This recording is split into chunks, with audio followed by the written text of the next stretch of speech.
नमस्कार, मैं रविश कुमार। लोकतंत्र के कई खतरे होते हैं। हर खतरे का संबंध दूसरे खतरे से होता है, इसलिए एक साथ सभी खतरों पर नजर रखनी चाहिए। कोई किसी से बड़ा या छोटा नहीं होता है।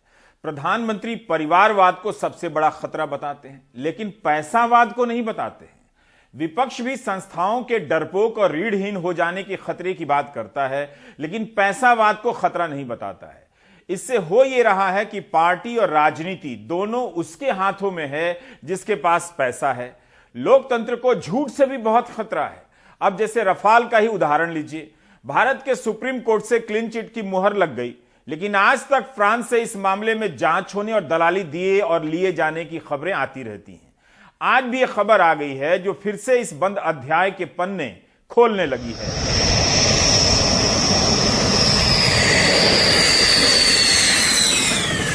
सच और झूठ की तमाम परतों के बीच आसमान में उड़ान भरने के बाद यह रफाल जमीन पर उतरता है तो उसकी खरीद से जुड़े सवाल भी वापस लौट आते हैं। 10 फरवरी को इंडोनेशिया की राजधानी जकार्ता से आई खबर के बाद से भारत में रफाल के सवाल फिर से उड़ान भरने लगे हैं। फ्रांस के रक्षा मंत्रालय ने बताया है कि इंडोनेशिया से 42 रफाल विमान बेचने का सौदा हुआ है। 42 विमानों का सौदा $8.1 अरब में हुआ है। रॉयटर्स से आई इस खबर के कई मायने हैं। इंडोनेशिया 42 विमान $8.1 अरब में खरीदने जा रहा है, जबकि भारत ने 36 रफाल विमान का सौदा $8.84 अरब में किया था। हिंदी में एक लाइन में समझिए, भारत ने कम विमान खरीदे लेकिन ज्यादा दाम दिया। इंडोनेशिया ने भारत से 6 रफाल ज्यादा खरीदे लेकिन भारत से कम दाम दिया। हर बार सवाल उठता है, हर बार सफाई दी जाती है, मगर रफाल के सौदे का विवाद मंडराता रहता है। किसी सौदे की जानकारी की तह तक पहुंचने का रास्ता अगर बंद लिफाफा हो तो इसे भी आप लोकतंत्र के खतरों में गिन सकते हैं।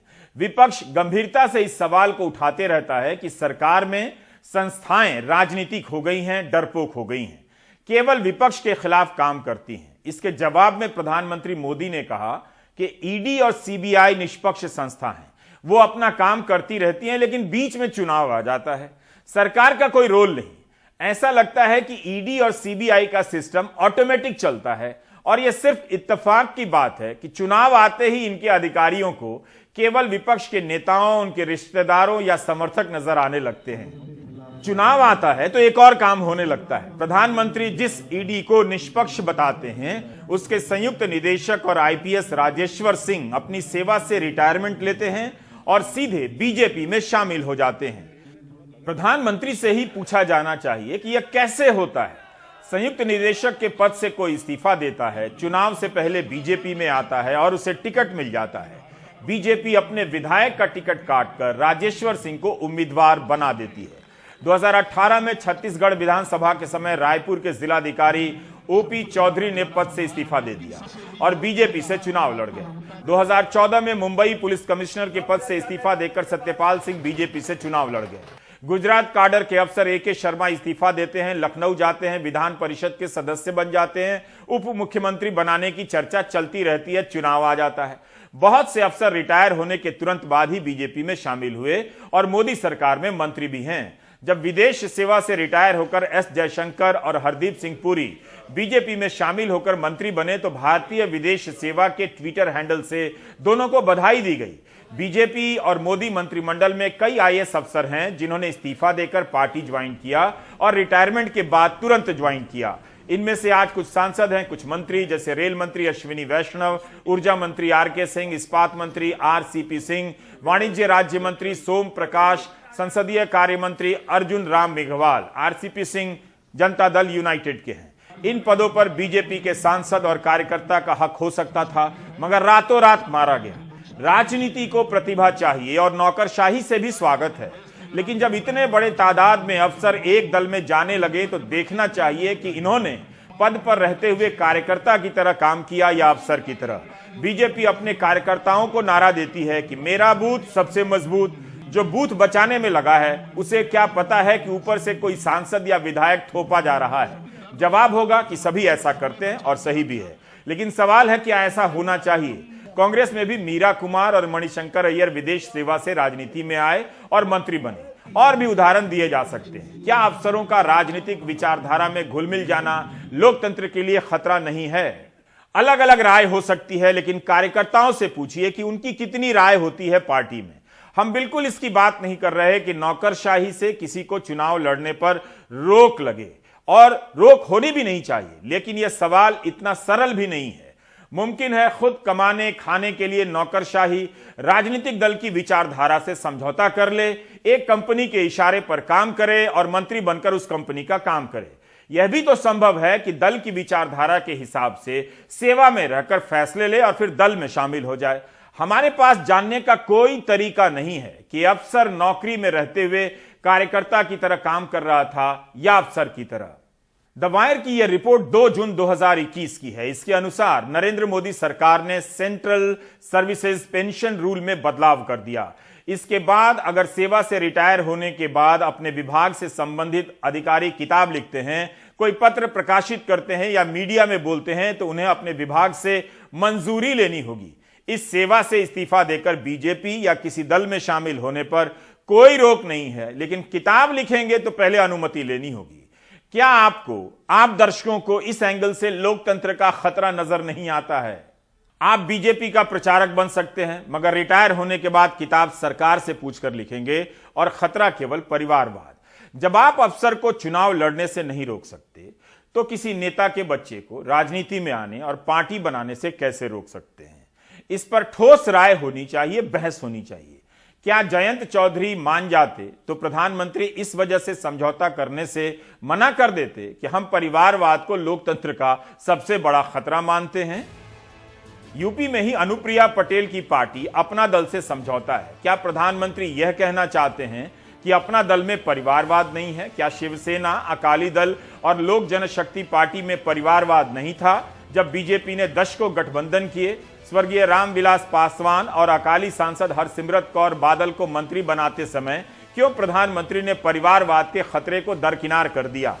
प्रधानमंत्री नरेंद्र मोदी कहते हैं बीजेपी में परिवारवाद नहीं है, जबकि बीजेपी के भीतर भी परिवारवाद के कई रूप हैं। जैसे बिहार बीजेपी के अध्यक्ष संजय जायसवाल हैं, वे भी सांसद हैं और उसी जगह से सांसद हैं जहां से उनके पिता सांसद रहे थे। वसुंधरा राजे, यशोधरा राजे, ज्योतिरादित्य सिंधिया, परिवारवाद से इन्हें आप कैसे अलग करेंगे? 2019 में ज्योतिरादित्य सिंधिया को हरा देने वाले बीजेपी के सांसद को मंत्री नहीं बनाया जाता है, लेकिन ज्योतिरादित्य सिंधिया को दूसरे दल से लाकर सांसद भी बनाया जाता है और मंत्री भी बनाया जाता है। क्या यह परिवारवाद नहीं है? अगर प्रतिभावाद है तो ज्योतिरादित्य सिंधिया को 1.25 लाख से अधिक वोट से हराने वाले भाजपा सांसद केपी सिंह को प्रतिभाशाली नहीं मानने का आधार क्या है? एक और उदाहरण देना चाहूंगा। यूपी में बीजेपी ने तय किया कि सांसद और विधायक के परिवार के सदस्य को टिकट नहीं देंगे, फिर कुछ को दिया जाता है, कुछ को नहीं। यूपी के पंचायत चुनाव में इस नियम की खूब वकालत हुई, लेकिन जब जिला पंचायत और क्षेत्र पंचायत के चुनाव की बारी आई, तब परिवार के सदस्यों को टिकट दिया गया और जीते भी। तो ग्राउंड लेवल पे आप परिवारवाद को मौका दे रहे हैं।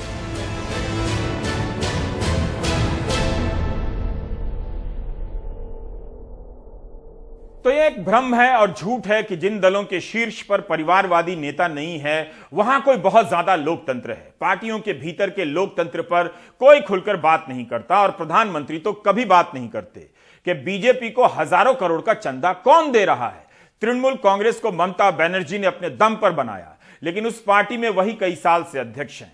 आम आदमी पार्टी तो नई पार्टी है, लेकिन यहां भी अरविंद केजरीवाल 10 साल से अध्यक्ष हैं। क्या हम जान सकते हैं कि किस दल में उम्मीदवार कैसे तय होता है, टिकट कैसे मिलता है और बिकता है, किस दल के पीछे कौन सी कंपनी का पैसा लगा है? आप जान सकते हैं। तभी कहा कि प्रधानमंत्री कभी खुलकर बात नहीं करते, हां, केवल बात ही करते हैं। यह एक लंबा और जटिल विषय है, इसे यहीं रहने देते हैं। लोकतंत्र का एक और खतरा है पैसावाद। इस पर प्रधानमंत्री बात नहीं करेंगे। 2017 में जब इलेक्टोरल बॉन्ड लाया गया, तब कहा गया कि यह सबसे पारदर्शी तरीका है, लेकिन क्या अब पारदर्शिता का मतलब दिखाई नहीं देना हो गया है? यह कौन सी पारदर्शिता है कि आप नहीं जान पाते कि एक पार्टी के पास कौन हजारों करोड़ रुपए का चंदा पहुंचा रहा है? Even 70 years after independence, the country has not been able to evolve a transparent method of funding political parties, which is vital to the system of free and fair elections. क्या यह लोकतंत्र के लिए खतरा नहीं है कि एक ही दल के पास ज्यादातर पैसा हो और बाकी के पास नहीं? एक ही दल देश के हर अखबार के पहले पन्ने पर महंगे विज्ञापन दे और दूसरे दलों की खबर तक उन अखबारों में ना छपे। कौन लोग हैं जो एक दल को हजारों करोड़ रुपए का चंदा दे रहे हैं और उस दल की सरकार में उन कंपनियों या लोगों के हिसाब से किस तरह के नियम कानून बनाए जा रहे हैं? क्यों इस जानकारी को इलेक्टोरल बॉन्ड के जरिए रोका गया है? कहीं ऐसा तो नहीं कि पैसावाद से ध्यान हटाने के लिए परिवारवाद की तरफ निगाह मोड़ी जा रही है और उस पर भी खुलकर बात नहीं हो रही? क्या पार्टी पर केवल परिवार से नियंत्रण होता है, पैसे से नहीं होता?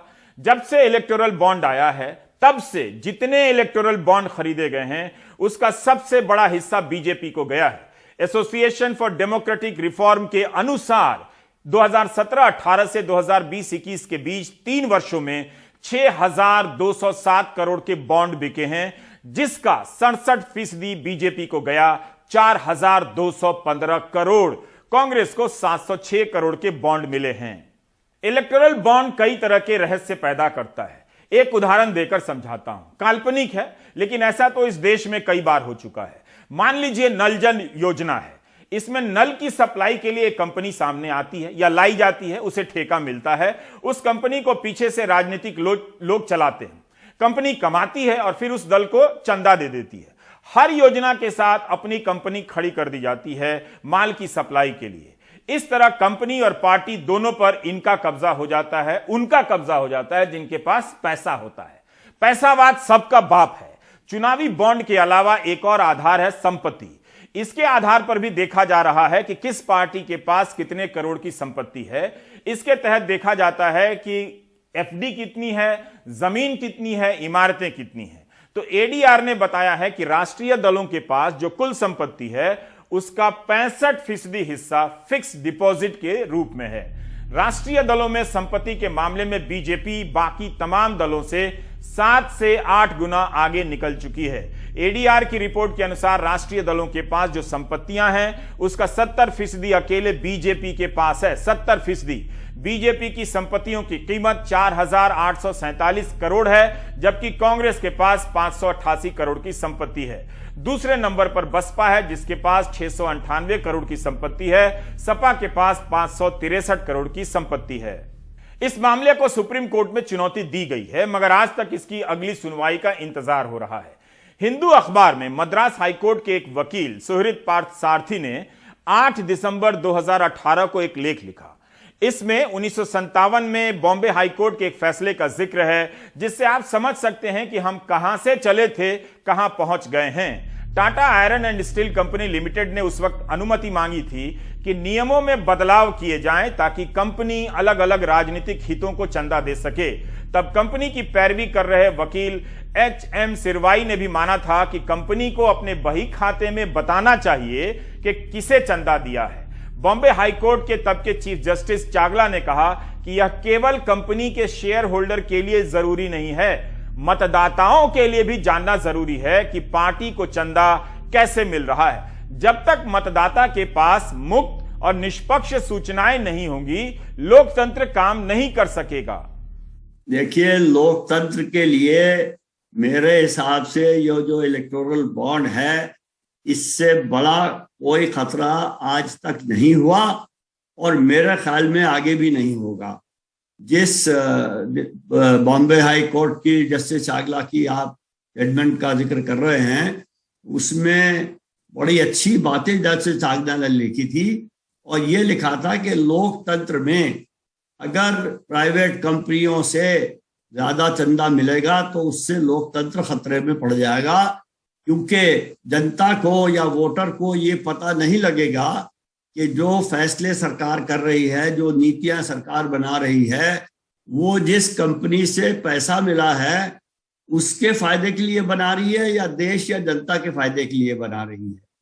ये एक प्रिंसिपल तब से सबको पता है, लेकिन अब आके तो ये जो इलेक्टोरल बॉन्ड के साथ तो ये खुल के कहा गया है कि चंदा देने वाले नहीं चाहते कि उनका नाम किसी को पता चले। तो एक तो यही गलत बात है, और जो सबसे ज्यादा गलत बात है वो ये है कि चंदा देने वाले का नाम किसी और को पता तो नहीं चल सकता या नहीं चलता, लेकिन जो सत्ता सत्तारूढ़ दल है जिसके अंडर फाइनेंस मिनिस्ट्री के through state bank of India आता है, तो उस चैनल से सत्तारूढ़ दल को ये फौरन पता लग जाता है कि कौन किसको इलेक्टोरल बॉन्ड देने के बारे में सोच रहा है, और फिर उसको ये अंदेशा है कि उसको फिर डरा धमका के या समझा के उसको कहा जाता है कि दूसरे दल को मत दो, हमें दो। तो ये सबसे बड़ी दिक्कत है कि दूसरे जो विपक्ष के दल हैं उनके लिए पैसे के स्रोत को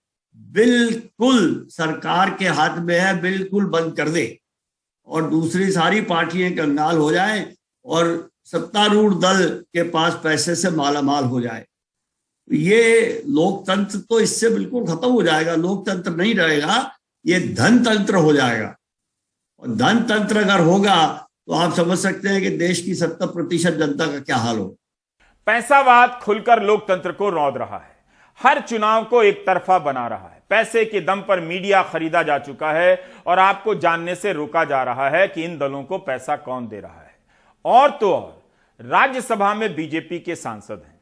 कायदे से सांसद महोदय को यह कहना चाहिए कि सरकार को ज्यादा से ज्यादा नौकरियां देनी चाहिए ताकि नौजवान सरकार की पूजा करें, लेकिन उन्होंने उद्योगपतियों की पूजा करने की वकालत की है।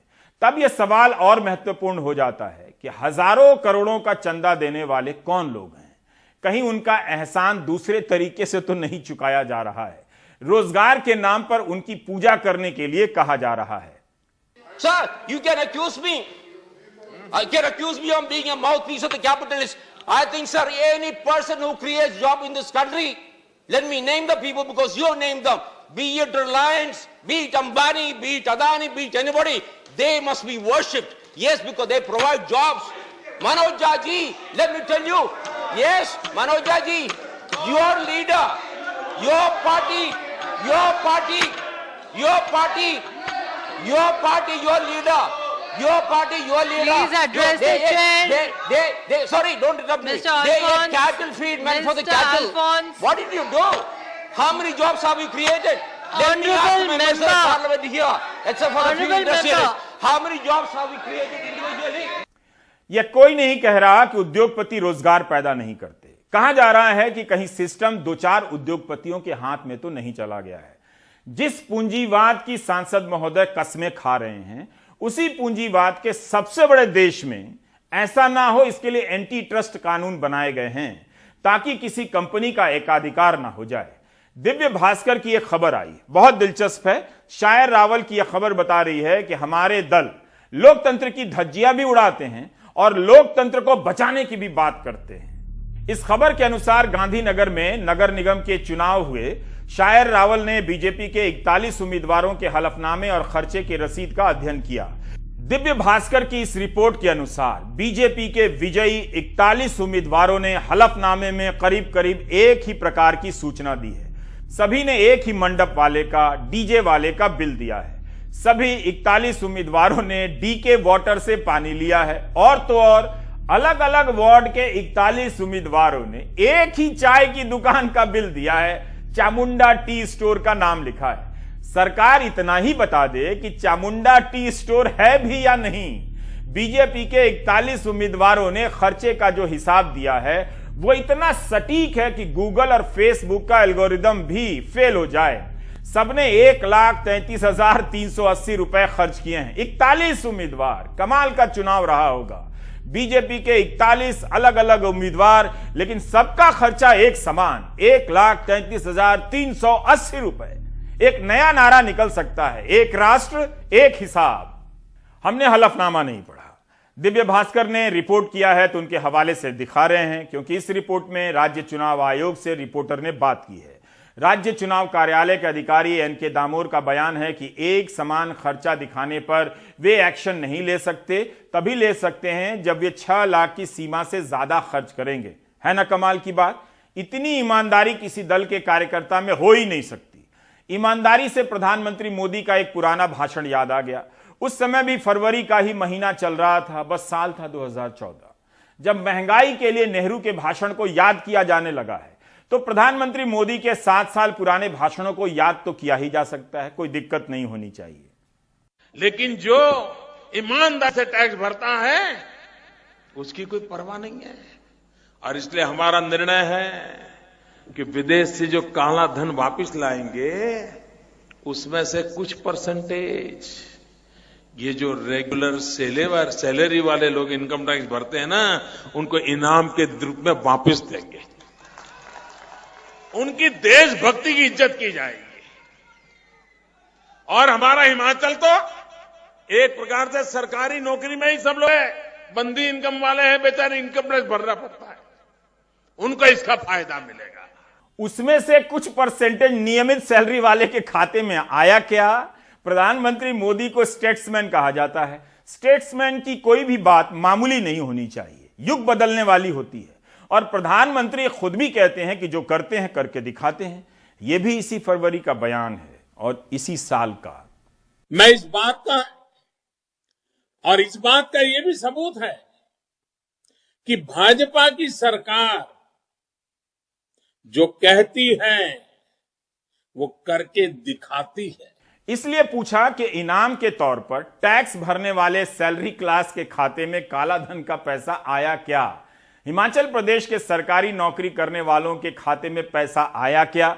जो दर्शक अभी अभी जुड़े हैं और सरकारी नौकरी में हैं, उनके फायदे के लिए यह बयान फिर से सुना रहा हूं। क्या पता याद आ जाए और सैलरी वालों के खाते में प्रधानमंत्री पैसे भेजने लगे। लेकिन जो ईमानदार से टैक्स भरता है उसकी कोई परवाह नहीं है।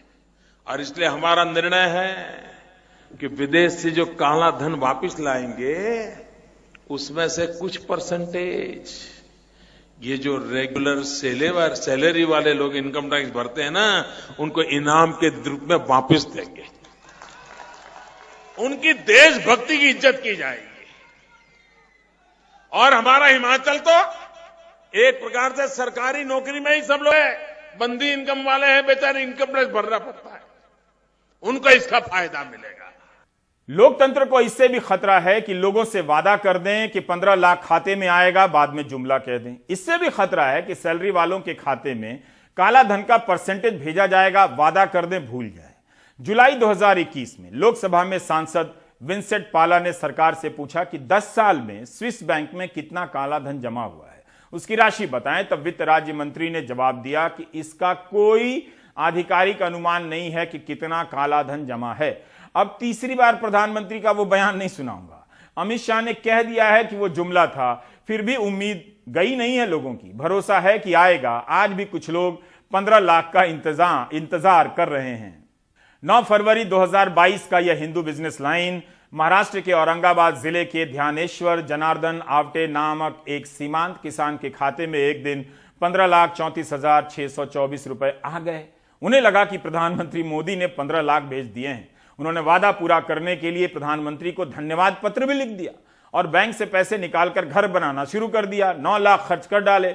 जैसे ही घर बनाने का काम पूरा होने वाला था, बैंक ऑफ बड़ौदा के अधिकारी सीन में एंटर करते हैं, पैसे पर रोक लगा देते हैं। पता चलता है कि 15वें वित्त आयोग के तहत पिंपलवाड़ी ग्राम पंचायत के खाते में जो पैसा जाना था वो पैसा ध्यानेश्वर जी के खाते में चला गया। यह घटना लोकतंत्र के लिए खतरा भले ना हो, मगर किसी से उम्मीद रखने और धोखा खा जाने की ऐसी सजा किसी को ना मिले कि जो 9 लाख खर्च हो गए हैं उसे वापस करने पड़ेंगे। प्रधानमंत्री को चाहिए कि वे सामान्य मानवीय के प्रति मानवीय दृष्टिकोण रखते हुए किसान का पैसा माफ कर दे। छोटे किसानों की वे चिंता बहुत करते हैं, लेकिन किसानों को कुचलने के आरोप में गिरफ्तार आशीष मिश्रा के पिता अजय मिश्रा को अपनी मंत्रिमंडल से नहीं हटाते हैं। लोकतंत्र को खतरा परिवारवाद, पैसावाद, संवैधानिक मर्यादाओं को खत्म कर असंवैधानिक वाद से भी है। इस वीडियो को देखकर प्रधानमंत्री को संवैधानिक नैतिकता की याद नहीं आती होगी, लोकतंत्र के खतरे नजर नहीं आते होंगे, यकीन करना मुश्किल है। लखीमपुर खीरी में गृह राज्य मंत्री के बेटे की जीप किसानों को कुचल देती है। मंत्री का बेटा है, लेकिन प्रधानमंत्री उस मंत्री से इस्तीफा तक नहीं लेते। किस संवैधानिक नैतिकता और लोकतंत्र की भलाई में उनसे इस्तीफा नहीं लिया गया? क्या लाल बहादुर शास्त्री ने रेल दुर्घटना होने पर इस्तीफा देकर गलत नैतिकता कायम की थी? अजय मिश्रा गृह विभाग में मंत्री हैं, क्या जांच प्रभावित करने की जरा भी आशंका नहीं होगी? क्या तब भी नहीं मानी जाएगी जब बेटे को जमानत मिलने के अगले दिन मंत्री जी मोदी जिंदाबाद, योगी जिंदाबाद के नारे लगा रहे हैं? और जब हमारे सहयोगी आलोक पांडे सवाल करते हैं तो उनके साथ धक्का मुक्की की जाती है। क्या प्रधानमंत्री के हिसाब से यह सब लोकतंत्र के खतरे के खाते में नहीं आता है? कि बहुत लोग ये कह रहे हैं विपक्ष की, भाई ये जो आपके बेटे को बेल मिली है इम्प्रॉपर है, आप क्या कहना चाहेंगे? चलो बनाइए भैया, कराइए, बता दीजिए।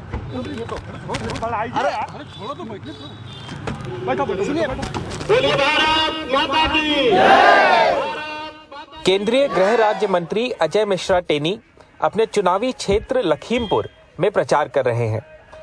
इन चुनावों में पार्टी के लिए वो पहली बार ऐसा कर रहे हैं।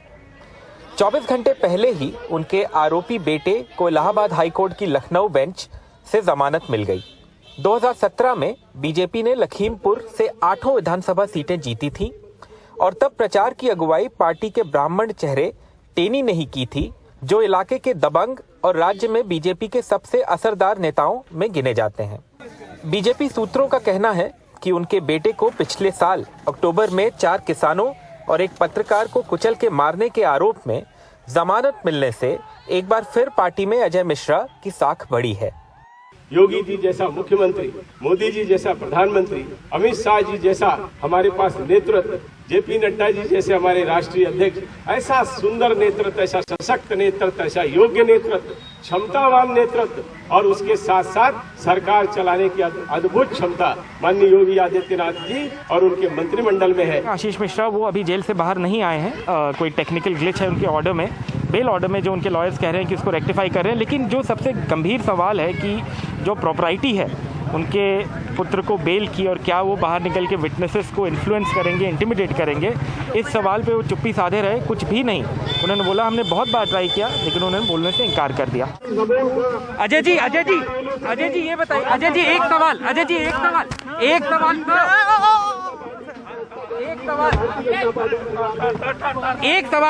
एक बार तो बात करिए। भारतीय जनता पार्टी की गवर्नमेंट थी, चाहते तो एक चुटकी में माननीय अजय मिश्रा टेनी जी अपने लड़के को बचा सकते थे, लेकिन उन्होंने ऐसा नहीं किया। भारतीय जनता कह रहे हैं शुरू में बचाने की कोशिश की, नहीं, बिल्कुल नहीं बचाने की कोशिश। भारतीय जनता पार्टी ने अपने ही बेटे को जेल के ठोकरों में डाल दिया, अपने बेटे से नाता खत्म कर दिया। आज से वो नाता रखेंगे क्योंकि वो घर अपने पहुंचेगा बेल के बाद। जिस तरीके से केंद्र सरकार अभी भी गृह मंत्री को, अजय मिश्रा टेनी जी को सरकार में रोके हुए है, वो कहीं ना कहीं किसानों को चिढ़ाने वाला काम हो रहा है और ये दूरी लगातार बढ़ती जा रही है। वैसे ये सवाल अब भी उठ रहे हैं कि जमानत कैसे मिल गई। उत्तर प्रदेश पुलिस एसआईटी के सूत्रों का दावा है कि उनके 5000 पन्नों वाले आरोप पत्र में मिश्रा और दूसरे आरोपियों को कई चश्मदीदों, सीसीटीवी फुटेज और तस्वीरों के हवाले से मौके पर देखा गया। सूत्र कहते हैं कि एसआईटी की जांच में यह साबित हुआ है कि आशीष मिश्रा से जब्त राइफल से गोली चली, लेकिन हाईकोर्ट ने पुलिस की दलील खारिज कर दी है। जमानत के आदेश में अदालत ने माना है कि कई चश्मदीदों ने आशीष मिश्रा को थार एसयूवी से गोली चलाते हुए देखने का दावा किया है, लेकिन किसी भी पीड़ित को गोली नहीं लगी। अदालत का यह भी कहना है कि इलाके में घटना वाले दिन हजारों प्रदर्शनकारियों की मौजूदगी को देखते हुए ये भी संभावना है कि एसयूवी चालक ने खुद को बचाने के लिए गाड़ी की रफ्तार तेज कर दी, जिसके कारण दुर्घटना हुई। जो रेलिवेंट पेपर्स हैं, मैंने पढ़ा है उनको, ऐसी कोई एविडेंस इस पूरी केस डायरी में नहीं है जो ये साबित कर रही हो कि आशीष मिश्र मोनू घटना वाले दिन 3 बजे घटना स्थल पर थे। अभी केस हमारा अधूरा है, अभी जमानत क्यों छूटना इतना जल्दी उनको नहीं, आसान की छूट जाएंगे वो। अभी उसमें बहस की जाएगी। हम लोग सुप्रीम कोर्ट जाने की विचार कर रहे हैं। जो कातिल हमारा है मोनू, वो छूट जाएगा। वो कैसे छूट जाएगा? जो हमारे किसान बंद हैं 5, अभी उनका तो कुछ हुआ नहीं है। अभी किसान बंद है, वो कातिल पहले छूट जाएगा। लखीमपुर खेरी से प्रतीक श्रीवास्तव और कैमरा पर्सन राजेश गुप्ता के साथ आलोक पांडे, एनडीटीवी इंडिया। संवैधानिक मान्यताएं, मर्यादाएं किस तरह से बदली जा रही हैं, उनसे नजर मोड़कर आप लोकतंत्र के खतरे को परिवारवाद पर शिफ्ट नहीं कर सकते। परिवारवाद से ही गलबहियां करते हुए उसे खतरा नहीं बता सकते। इस कार्यक्रम को जब आप YouTube में जाकर देखेंगे तब आपको कई नई चीजें दिखाई देंगी। हम अब आयुष्मान भारत की बात करना चाहते हैं। प्रधानमंत्री नरेंद्र मोदी ने ANI से कहा है कि आयुष्मान योजना में पैसा भारत सरकार देती है, राज्यों का इससे कोई लेना देना नहीं है। आयुष्मान भारत योजना गरीब जो बीमारी में है उसको 5 लाख रुपए तक बीमारी में स्वस्थ होने के लिए सहायता करता है। भारत सरकार करती है, पैसे भारत सरकार दे रही है। राज्यों को तो लेना है, देना कुछ नहीं है। कुछ राज्यों में अपनी अपनी योजनाएं हैं, हमें कोई इससे इतराज भी नहीं है। हम नहीं कहते कि योजना बंद करो, लेकिन इससे फायदा ये होता है कि मान लीजिए उत्तर प्रदेश का कोई नागरिक है और केरल गया हुआ है और वहां उसको कुछ हो गया, तो ये योजना ऐसी है कि केरल में भी उसको ट्रीटमेंट मिलेगी। उसको उत्तर प्रदेश में ही बीमार होगा तो लाभ होगा ऐसा नहीं, केरल में भी। इसका मतलब कि आयुष्मान भारत योजना से जोड़ना मतलब दोनों इंजन जुड़ जाएंगे तो गरीबों को लाभ होगा कि नहीं होगा। लेकिन कुछ राज्य ऐसे हैं जिनको लगता है नहीं, हम आयुष्मान भारत से नहीं जोड़ेंगे। दिल्ली में क्या ऐसी सरकार है? अब दिल्ली का नागरिक हिंदुस्तान के किसी कोने में जाएगा और वहां कुछ हुआ तो उसको वो लाभ नहीं मिलेगा। अब क्या कारण है कि इसका विरोध किया जा रहा है?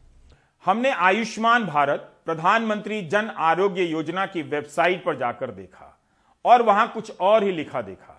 यह लिखा है कि इस योजना के तहत 60% हिस्सा केंद्र सरकार देगी, 40% हिस्सा राज्य सरकार। जम्मू कश्मीर, हिमाचल प्रदेश, उत्तराखंड और पूर्वोत्तर के राज्यों के लिए केंद्र का हिस्सा 90% होगा। पीआईबी की प्रेस रिलीज में भी यही बात कही गई है। इंटरव्यू देखना नहीं होता है, जो कहा गया है उसे परख कर देखना होता है। कैसे कह दिया प्रधानमंत्री ने कि आयुष्मान भारत का पैसा केंद्र सरकार देती है और राज्यों का कोई लेना देना नहीं, 40% पैसा जबकि राज्य देते हैं। उन्होंने दिल्ली सरकार का हवाला देते हुए कह दिया कि पता नहीं क्यों विरोध हो रहा है। क्या उन्हें बिल्कुल पता नहीं कि दिल्ली सरकार ने क्यों विरोध किया?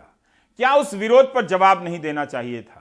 दिल्ली सरकार ने तब कहा था कि 2 करोड़ आबादी है, लेकिन आयुष्मान की शर्तें ऐसी हैं कि मात्र 3% आबादी को ही इसका लाभ मिलता है। दिल्ली में अगर किसी के पास स्कूटर है, 2 व्हीलर है, वो आयुष्मान योजना से बाहर है। दिल्ली में अगर किसी के घर में 10,000 रुपए की इनकम है, 10,000 रुपए की इनकम वाला घर आयुष्मान योजना से बाहर है। दिल्ली में अगर किसी के पास फोन है, वो अपनी योजना से, वो परिवार योजना से बाहर है। दिल्ली में अगर किसी के घर में खाली फ्रिज भी है, ये एंड नहीं है और है कि या तो अगर किसी के घर में फ्रिज भी है उसका भी आयुष्मान योजना का फायदा नहीं मिलेगा। और ऊपर मिडिल क्लास में है, 3 कमरे का, मतलब ये तो मैंने 3 कमरे का अगर आपका घर है तब भी आपको हालांकि फ्रिज में तो वो आ ही गया सारा, लेकिन ये योजना कहती है कि 3 कमरे का घर है तब भी आपको फायदा नहीं मिलेगा। दिल्ली हेल्थ मॉडल कहता है सारे सबको मिलेगा। आपके घर में कार भी हो तब भी मिलेगा, आपके घर में मर्सिडीज भी हो तब भी आपको इसका फायदा मिलेगा। आप मोहल्ला क्लिनिक में भी जा सकते हैं, आप सरकारी अस्पतालों में भी जा सकते हैं, वहाँ भी आपके टेस्ट दवाइयाँ फ्री हैं। आपका अगर 1 महीने में इलाज नहीं हो पा रहा है, कोई पर्टिकुलर इलाज है, तो प्राइवेट हॉस्पिटल में आपका सरकार फ्री इलाज कराएगी। लोकतंत्र को खतरा इस बात से भी है कि प्रेस केवल इंटरव्यू चला देता है और उसमें कही गई बातों को लेकर सवाल नहीं करता। खतरा यह भी है कि चुनाव हो रहे हैं और हिंदी के अखबारों में विपक्ष की खबरें ना के बराबर हैं। बाकी आप ब्रेक ले लीजिए।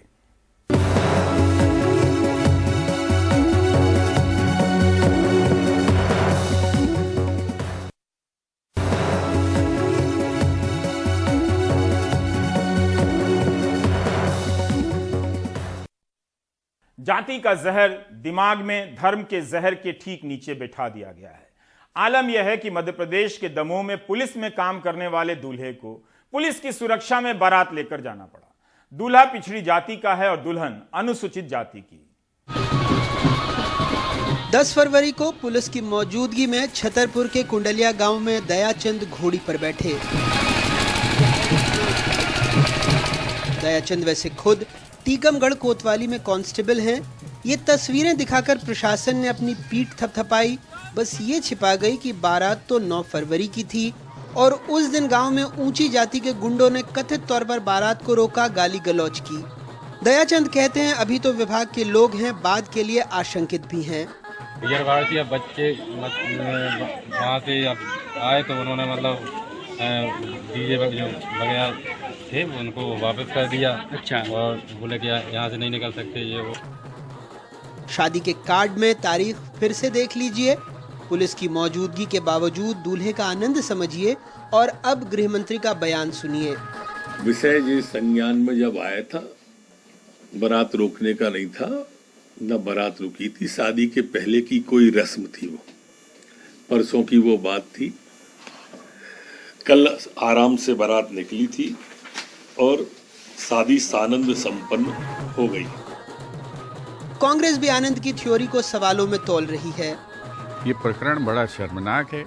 अगर मध्य प्रदेश में एक पुलिस का आरक्षक भी अपनी शादी जो है उसको जो है सुरक्षा के साये में करनी पड़े, तो इससे ज़्यादा शर्मनाक कानून व्यवस्था की स्थिति किसी राज्य में नहीं हो सकती।